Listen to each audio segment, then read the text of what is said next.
Today I'm going to demonstrate how to use a flush adapter on a standard cone nozzle product cart. I've already, from previous videos, got the cart in position, and I'm going to now show you this plug. This plug is a vent plug, and it screws into the bottom of the cone nozzle by hand. It's only hand tight, just like that, and that'll prevent backsplash coming up through the vent. The next thing I'm going to want to do is I'm going to take the flush adapter, verify that in the O-ring groove I have a seated O-ring so there's no leaks.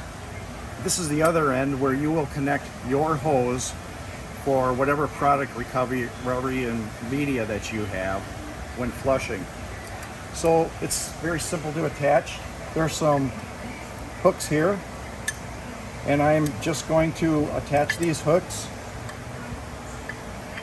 and center this on the cone valve, and then I'm just going to, under pressure, clamp it closed right to the cone valve, and that's sealed and ready to go.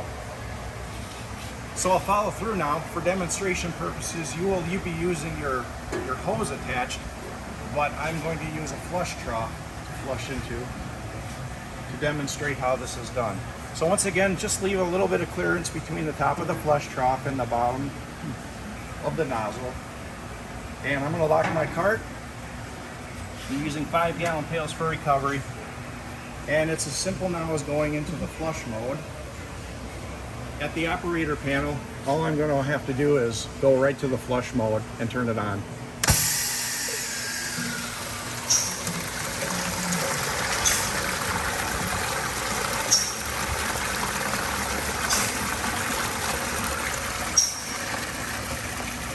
And that will complete a flush cycle.